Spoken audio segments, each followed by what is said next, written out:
Não se esqueça de se inscrever no canal, deixe seu like e ative o sininho.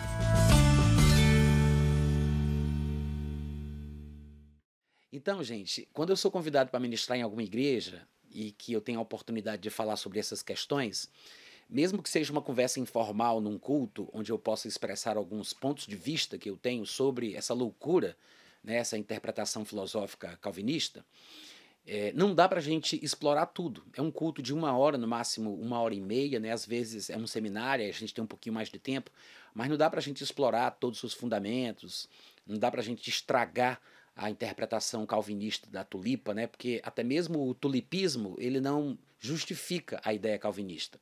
O tulipista pensa que a tulipa e os 5 pontos da tulipa demonstram claramente a grande verdade do calvinismo, mas é um grande tiro no pé.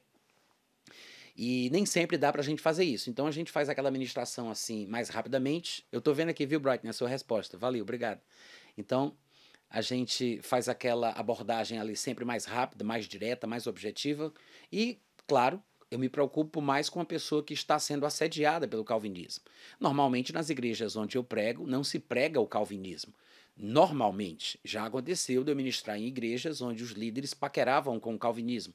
Mas normalmente são pessoas que têm um pingo de juízo. Então são igrejas onde o pessoal não concorda com essa visão e prega justamente contra isso. E por causa disso, a gente não tem muito o que se preocupar em relação a qualquer outra coisa, senão com os que estão naquela igreja que são assediados pelo calvinismo em seus trabalhos, na escola, na faculdade, entre os seus familiares, em conversas informais com vizinhos. Então a gente se preocupa com o assediado. Muitas vezes um jovem, um adolescente que se converte, vai para a faculdade e acaba encontrando um grupo supostamente cristão, quando na verdade ele vai descobrir que é um grupo calvinista. E aí ele acaba sendo atraído, né, como o canto da sereia, aquela coisa que ele pensa que é linda demais, e acaba sendo engodado no emaranhado de pensamentos loucos e controversos, que é o agostinianismo, que também é chamado de calvinismo nos nossos dias. Tá? O calvinista, ele não nasce, ele não é gerado organicamente. O calvinista, normalmente, ele é uma pessoa que um dia ele nasceu de novo, assim, por via de regra, né? Tirando aí aqueles calvinistas que tiveram o desprazer de crescer em igrejas assim, mas normalmente o calvinista é aquele rapaz, aquela pessoa, aquele homem, aquela mulher que se converteu de verdade, ouviu a pregação do evangelho de Jesus Cristo, confessou Jesus como Senhor, nasceu de novo, mas por um azar qualquer da vida, ele acabou se deparando com a filosofia calvinista. E aí começou a pensar que aquilo era muito bonito, era uma coisa intelectualmente mais apurada, mais sofisticada, e começa a se transformar. Então, o calvinista, ele não nasce organicamente. Ele vira calvinista através desse tipo de pescaria em aquário, né? Ele é levado a aderir ao calvinismo através de uma abordagem, como vocês sabem, filosófica, e ele se converte ao calvinismo, né? Ele vira calvinista achando que é um aprimoramento intelectual. Então, é mais ou menos assim que as pessoas viram calvinistas. Não é a grande maioria, né, gente? A gente não pode generalizar. Há uma frase que diz que toda generalização é burra, inclusive essa. Então a gente não pode generalizar, mas por via de regra, pelo povo com quem eu convivo, né, assim, pelas pessoas com quem a gente lida e trata, a gente observa que a grande maioria deles, para não dizer todos, mas a grande maioria deles, se tornou calvinista desta forma. Era um pentecostal, se desviou. Era da Assembleia de Deus, se desviou. Era arminiano, se desviou. Era isso, virou calvinista. Era aquilo, virou calvinista.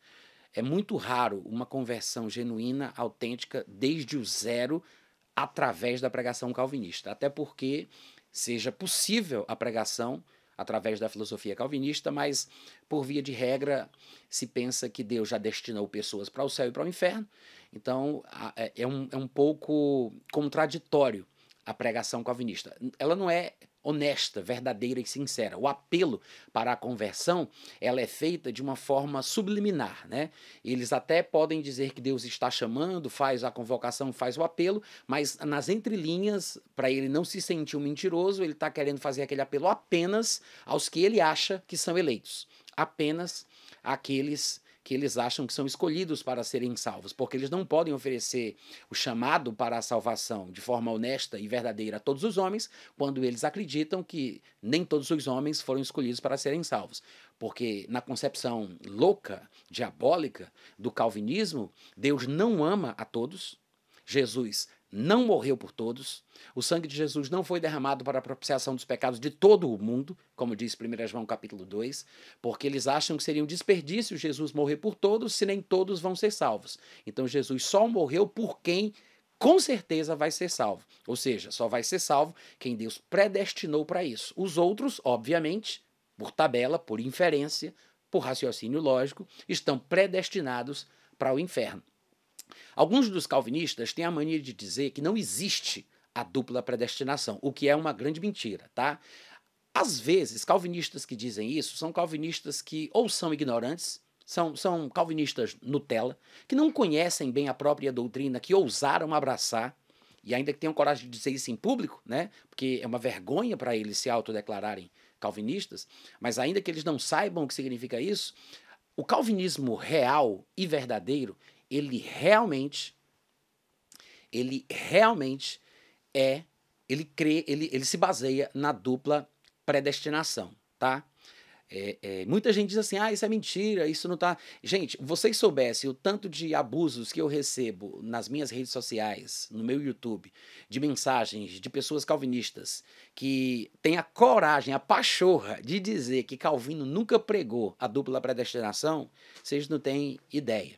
Claro que essas pessoas demonstram a ignorância delas, né? Porque elas não sabem que, de fato, não só Calvino falou isso, como também Agostinho. Na verdade, Calvino ele era fã de Agostinho. Agostinho na sua fase mais extremista, né? Porque Agostinho, ao longo da vida, ele foi mudando a sua concepção em relação a muitas coisas. E ele uma vez já foi literalista, depois virou alegorista, e ele cria de uma forma, cria no livre-arbítrio, depois passou a crer de outra. Então, ele foi mudando ao longo dos anos. A sua forma mais extremada é exatamente a forma admirada por Calvino. E é exatamente por isso que Calvino não somente propagou, replicou as suas ideias, pensamentos e sentimentos, como ele fez as mesmas coisas que Agostinho fazia. Ele também matava como Agostinho matou. O que Agostinho ele fez pela igreja cristã foi basicamente implantar as sementes do despotismo, do totalitarismo, da Inquisição e dessa espécie de cristianismo que mata em nome de Deus, né? Que coloca o outro que pensa diferente de mim no banco do réu e executa até a morte. E é exatamente esse tipo de Agostinho que Calvino admirou e reproduziu na sua vida. E claro, Agostinho, Calvino e muitos outros também eram homens inteligentes. O fato de ser um homem inteligente não aprova a forma dele pensar sobre as coisas da vida e nem a sua interpretação sobre a Bíblia. Gente, vocês têm que entender que pessoas inteligentes nós encontramos em qualquer lugar do mundo. Tem gente inteligente que não é crente, mas que cita a Bíblia como se fosse. Você poderia ver uma palestra de uma pessoa que se diz cristã, que não é necessariamente novo convertido, que não é nascido de novo, que não é cristão, que não confessou Jesus como Senhor, mas você poderia ver uma palestra de uma pessoa inteligente assim, citando a Bíblia como se fosse um evangélico. É possível você ver, eu não vou citar nomes, mas vocês sabem de intelectuais mesmo em nossa nação que podem citar a Bíblia, né, de có e salteado, passagens da Bíblia, textos da Bíblia, conhece os paranauês da teologia, sabe interagir com um teólogo, com um pastor, quase de igual para igual. Na cabeça deles é como se fosse de igual para igual, porque para muita gente a exposição da Bíblia é simplesmente uma palestra.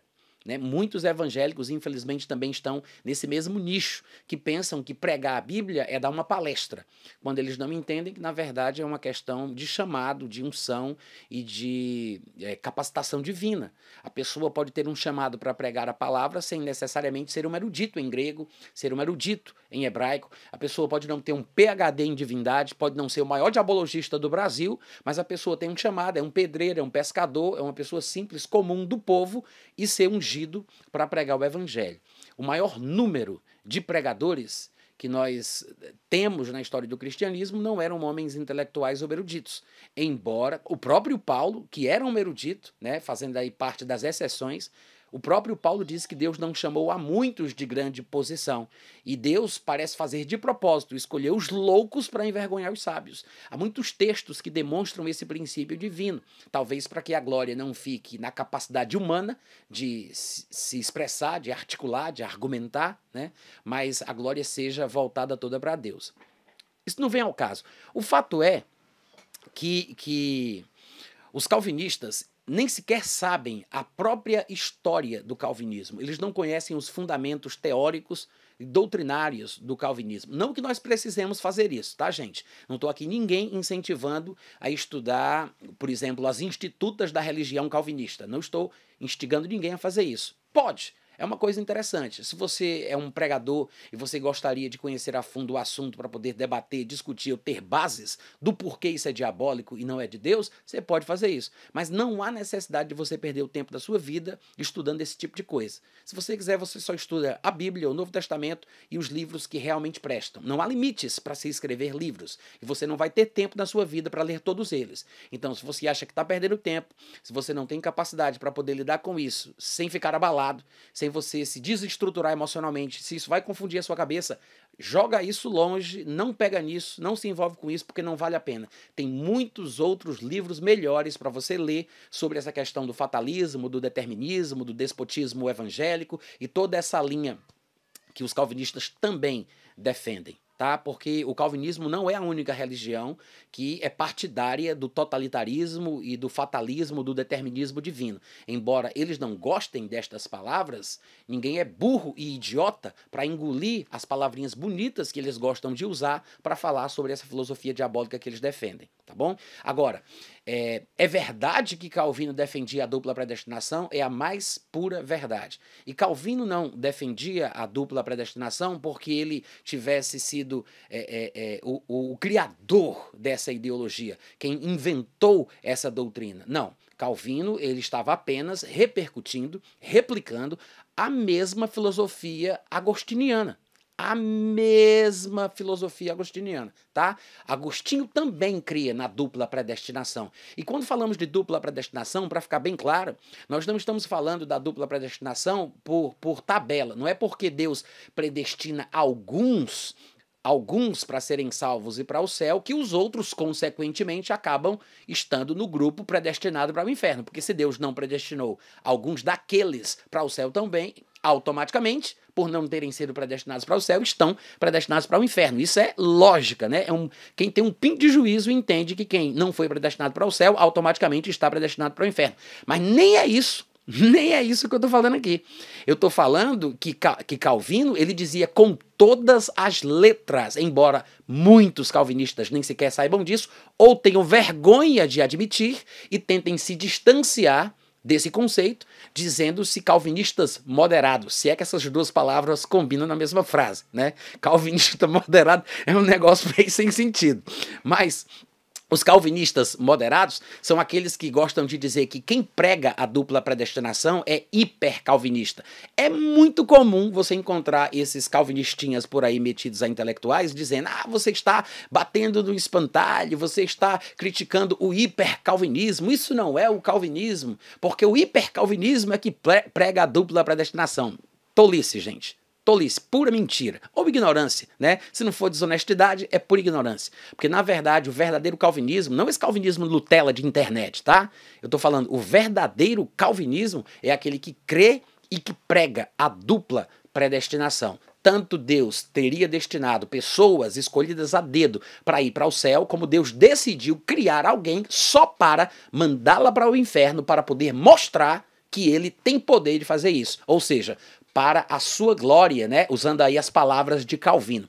E eu quero mostrar para vocês aqui, nos termos de Calvino, o que é que ele tem para dizer sobre isso. A gente não vai perder tempo aqui falando do que Calvino falava, porque não interessa pra gente, né? Mas, apenas por amostragem, eu vou separar alguns textos aqui das institutas da religião calvinista e eu vou mostrar para vocês algumas coisas que ele diz. Por exemplo, no volume 3, eu estou citando aqui a obra em 3 volumes, né, porque tem mais de uma edição das institutas de Calvino, mas aquela que vem em 3 volumes, no volume 3, no capítulo 21, na seção 5, Calvino diz assim: chamamos predestinação o eterno decreto de Deus pelo qual houve por bem determinar o que acerca de cada homem ele quis que acontecesse. Pois ele não quis criar a todos em igual condição. Ao contrário, ele pré-ordenou, presta bem atenção, uns à vida eterna e a outros para a condenação eterna. Esse é o Deus calvinista, tá? Presta bem atenção. Para aqueles calvinistinhos de Lutela que pensam que isso é hipercalvinismo, aí eu pergunto para eles, será que Calvino era calvinista? Hein? O que diabo é isso aqui? Calvino era calvinista? Porque é ele quem diz isso. Tá? Continuando a leitura das institutas da religião calvinista. Ele diz, pois ele não quis criar a todos em igual condição. Ao contrário, ele pré-ordenou uns à vida eterna, a outros ele pré-ordenou para a condenação eterna. Isso é Calvino continuando. Portanto, como cada um foi criado para um ou para outro desses dois destinos, ou seja, predestinação, já que ele pré-ordenou uns para a vida eterna e pré-ordenou outros para a condenação eterna, ele predestinou uns para uma coisa e outros para outra. Quem foi que disse que Calvino não cria na dupla predestinação? Hein? Só um ignorante, né, que não conhece as institutas, que ousa defender em público só para passar vergonha. Porque quer se distanciar do conceito que eles criam, que chamam de hipercalvinismo, para se auto-apresentarem como calvinistas moderados, como se essa porcaria fosse possível de existir, né? E aí vem Institutas, volume 3,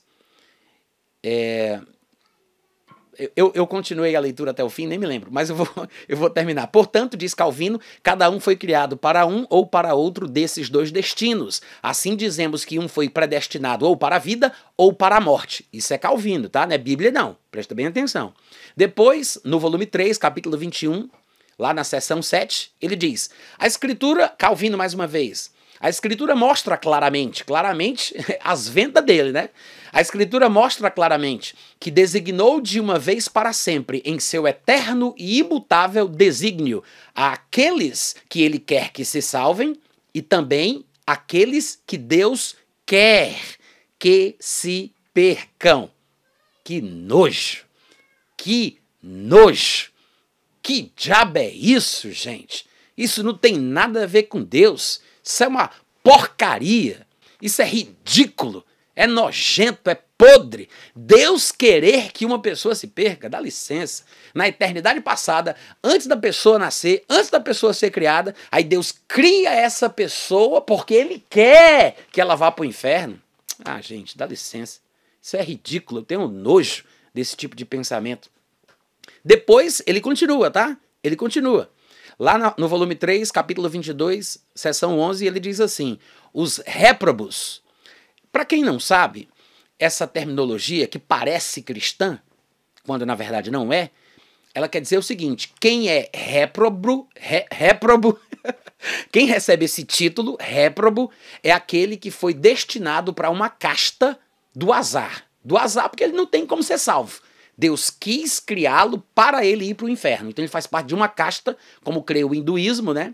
Da qual ele não pode migrar. Ele não pode sair dessa casta para outra casta. Ele não pode sair da casta do azar para a casta da sorte. A casta da sorte, por sua vez, é chamada pelos calvinistas de a classe dos eleitos. Então quem está na casta dos eleitos é aquele que teve a sorte de ser criado para ser salvo.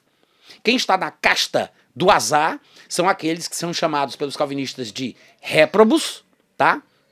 Réprobos, quando na verdade eles simplesmente são aquelas criaturas que Deus criou para mandar para o inferno.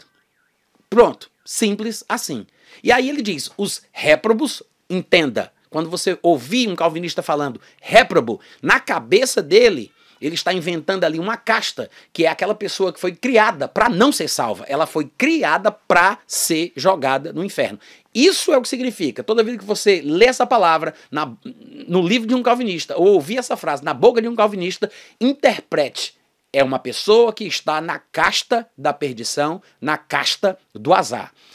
Esses que estão nesta casta, né, os réprobos, são suscitados para este fim. Ou seja, eles são gerados, suscitados, eles são criados com este objetivo, para estarem ali com esse propósito. Os réprobos são suscitados para este fim, ou seja, para que através deles, presta bem atenção, a glória de Deus resplandeça. Vocês entenderam o que foi que ele disse? Ele disse que os que estão nesta casta da qual não podem sair, porque foram criados para ir para o inferno, porque não vão ser salvos, porque Deus não ama eles. Jesus não morreu por eles, porque Jesus não ama esse tipo de gente que foi criado para ser assim. Eles existem, ou Deus os criou assim para que ele, o próprio Deus que os criou, seja glorificado por esta criação. Olha se isso não é diabólico. Aí ele continua. Para que a glória de Deus resplandeça. Portanto, se não podemos assinalar outra razão porque Deus usa de misericórdia para com os seus, que não são estes, porque estes não fazem e nem podem fazer parte dos seus, né? Não podem fazer parte dos seus. Ele diz, portanto, se não podemos assinalar outra razão porque Deus usa de misericórdia para com os seus, a não ser porque assim lhe apraz, tampouco disporemos de outra razão porque ele rejeita e exclui aos demais, estes tais chamados de réprobos, que estão na casta do azar. Ele está dizendo que não tem outra razão porque Deus rejeita e exclui aos demais, senão pelo uso deste mesmo beneplácito, ou seja, por causa que isto dá prazer a Deus.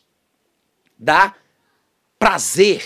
Ele disse, portanto, se não podemos assinalar outra razão porque Deus usa de misericórdia para com os seus, que fazem parte de uma outra casta, a casta do povo que tem sorte de ter sido criado para ser salvo.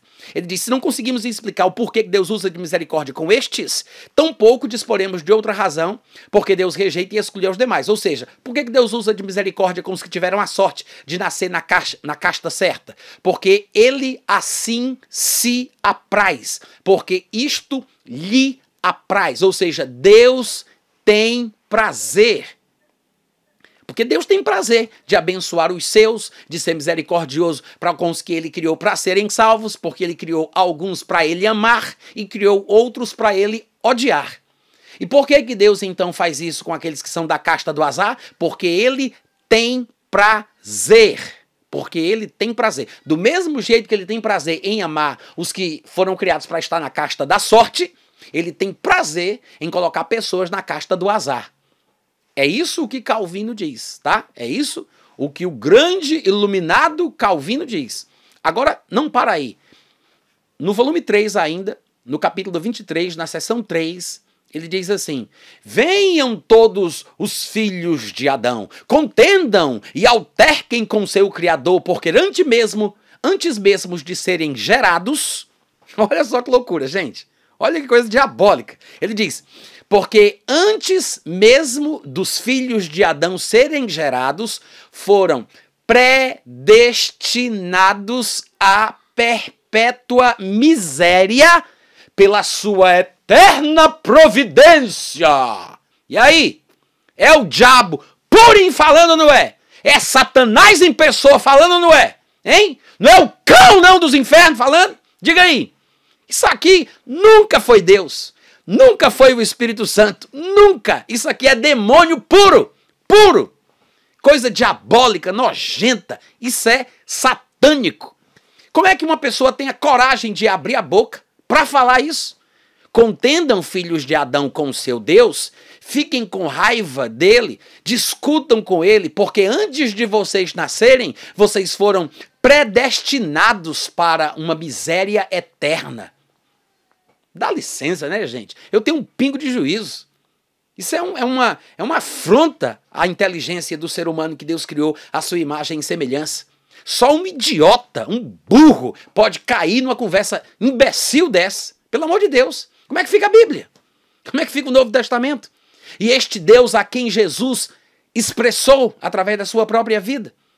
Cadê o Deus amoroso, o Pai que deseja que todos os homens sejam salvos e cheguem ao pleno conhecimento da verdade? Cadê esse Deus?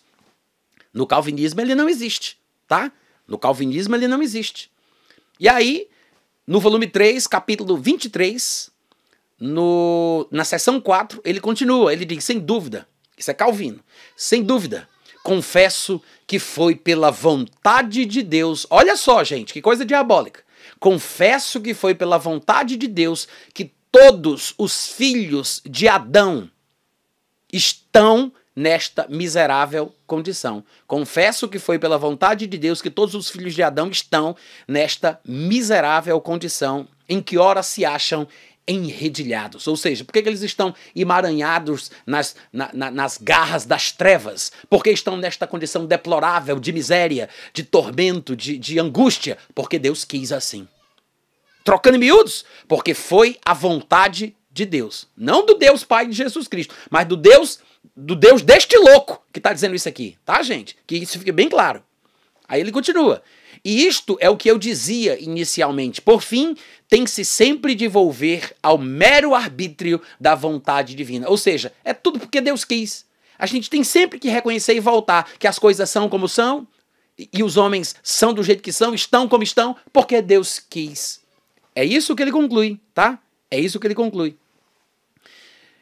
Tem sempre que se volver ao mero arbítrio da vontade divina, cuja causa está escondida nele mesmo. Ó, mistério. Só Deus sabe por que ele gosta disso. Hein? Por que ele gosta disso? De fazer os homens serem como são? De fazer os homens presos às garras de Satanás, destinados à danação eterna, ao fogo do inferno, para o seu prazer. Por que ele gosta disso? Ele disse, não sei, mas ele gosta disso, né? Ou seja, é o mero arbítrio da sua vontade. E a causa pela qual ele faz o que faz está escondida nele mesmo. Ele não mostra por que ele gosta disso. Isso é Calvino falando sobre os propósitos e as motivações de Deus para fazer o que ele faz. Que na cabeça dele é destinar pessoas para o inferno. Olha que coisa diabólica. Institutas, livro 3, volume 3, capítulo 23, seção 8. Pois não é provável, olha só a argumentação lógica do homem, não é provável que o homem tenha buscado a sua perdição. Não é possível, não é possível. Só pode ter sido Deus que fez isso. Não é provável que o homem fez isso consigo mesmo. É isso que ele está falando aqui. Não é provável que o homem tenha buscado a sua perdição pela mera permissão de Deus e não por uma ordenação divina. Ou seja, o homem não se tornou o que se tornou, o homem não se afastou de Deus como se afastou, o homem não pecou como pecou, o homem não se tornou miserável como ele é, não está preso às garras do diabo, não se tornou filho de Satanás como ele se tornou, porque Deus permitiu que acontecesse. Com certeza não pode ter sido só porque Deus permitiu. Deus tem que ter planejado, decretado, tem que ter ordenado. Hein? Diga aí. Diga aí, gente. É sério ou não é isso aqui? É simples, mas seria engraçado se não fosse tão trágico. É patético isso. É patético. Eu não sei, às vezes eu penso que o pessoal que defende essa loucura, né, essa coisa diabólica, eu acho que eles não entendem o texto. Podem ser analfabetos funcionais, a gente não sabe. De repente ele lê, mas não entendeu nada do que ele leu. Não entendeu. Passou por uma orelha, passou por uma, saiu pela outra e ele não entendeu. Ele leu, mas não entendeu. As palavras são bonitas, são lindas, é um português antigo, é um negócio romântico, ele acha que é lindo e que tem que ser venerado. Mas eu acho que ele não entende. Eu acho que ele não entende o que significa isso aqui. Porque se alguém interpretasse para ele, eu acho que ele teria vergonha, em primeiro lugar, de defender isso. Quando ele sabe que isso está nas institutas, né? Porque muitos deles não sabem. Muitos deles não sabem. Mas quando eles descobrem, ou negam, ou fingem que entendem, ou simplesmente dão de costas, né? Dão de ombros. Porque não é possível que um ser humano normal, em sua perfeita saúde mental, em seu perfeito juízo, vá concordar com uma porcaria dessa. Não é possível. Não é possível. Qualquer cristão que tem um pingo de conhecimento da Bíblia, como uma revelação progressiva, que está bem familiarizado com a verdade e a doutrina do Novo Testamento, uma pessoa não cai numa esparrela dessa, gente. Ela não se deixa levar por palavras bonitas. Intelectualidade humana, sabedoria humana, isso não vale porcaria nenhuma. Não vale porcaria nenhuma comparada com a palavra de Deus, tá? E aí, para concluir essa sessão, né, ridícula das institutas, para os que ousam dizer que Calvino não pregava a dupla predestinação, no volume 3, capítulo 23, seção 8 ainda, ele diz: o primeiro homem, pois, caiu porque o Senhor assim julgara ser conveniente. Olha aí. O Senhor julgava que isso era conveniente. Foi por isso que o primeiro homem caiu. Por que Adão caiu? Porque Deus quis. Troca de miúdos? Foi porque Deus quis. Deus julgou conveniente, né? Para os seus planos, ele estava ali mal comunado com Jesus e com o Espírito Santo. Ele tinha ali um plano, né? Debaixo dos panos ele tinha ali um plano secreto. Porque, afinal de contas, ele queria salvar o homem. Mas como é que ele podia salvar o homem se primeiro ele não destinasse o homem à queda? Então, para que o homem pudesse ser salvo, ele teria que primeiro cair. Então, Deus o faz salvo, mas com um plano debaixo dos panos que destinaria o homem à queda, para que finalmente ele mostrasse a sua bondade, salvando para a sua glória. Olha só que nojento, né? Olha que nojento. Pois é, o primeiro homem, diz Calvino, caiu porque o Senhor assim julgara ser conveniente. Porque ele assim o julgou, a gente não sabe. Cadê o inteligentão que quer ler a mente de Deus? Hein, gente? Cadê o inteligentão que nessa hora aqui não se pronuncia? Ele não está querendo adivinhar o que é que Deus pensa? O que é que Deus sente? O que é que Deus faz? Os propósitos de Deus? Por que ele agora não continua nessa mesma linha idiota de querer ler a mente de Deus e não diz por que foi que Deus fez isso? Agora ele inventa de dar uma de humilde e dizer, por que ele faz isso? Aí eu não sei. Outras coisas ele pensa que sabe, mas por que Deus fez ele não sabe. Se mete a sabidão, porque ele não continua na mesma pegada, na mesma vibe, né? Mas aí ele vem com essa. Por que ele julgou isso? Aí a gente não sabe. É mistério, é oculto, né? Porque ele assim o julgou, nos é oculto. Entretanto, é certo que ele não o julgou de outro modo, senão porque via daí ser com razão iluminada a glória do seu nome. Podre! Nojento! Podre! Como é que pode, gente? Eu gostaria de entender como é que tanta gente inteligente, admirável, seres humanos que são até do bem, que têm uma índole boa, se deixam levar por uma idiotice dessa. Eu não entendo, gente. Eu não entendo. Sinceramente, do fundo do meu coração, eu não entendo. Como é que pessoas inteligentes, pessoas do bem, de uma índole boa, se deixam levar por uma idiotice dessa. É muita incapacidade de pensar por si mesmas. Porque se elas simplesmente tivessem a humildade de ler os textos do Novo Testamento, ainda que em alguns lugares nós encontremos algumas questões técnicas que acabam dando alguma confusão ao leitor, que faz ele pensar que a ideia calvinista possa ser verdadeira.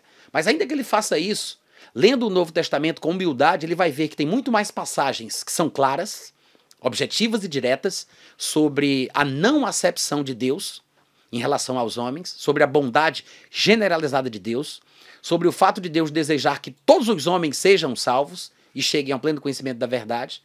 E os textos que são mínimos, que têm algumas dificuldades técnicas que podem ser solucionados, eles vão ficar em segundo plano. O problema é que esse pessoal, eles procuram qualquer texto que possa justificar a sua filosofia. Então, o que é que eles querem? Eles querem seguir a filosofia agostiniana, eles querem seguir a filosofia calvinista, e aí procuram versículos da Bíblia para demonstrar que a sua filosofia eleita, a filosofia que eles elegeram para si, é verdadeira. Ou seja, usam a Bíblia para justificar os seus pensamentos e as suas ideias. Eles não mudam os seus pensamentos e ideias com a Bíblia. Eles caçam na Bíblia versículos que sejam úteis para provar que o que eles querem é verdade. É assim que eles fazem, infelizmente.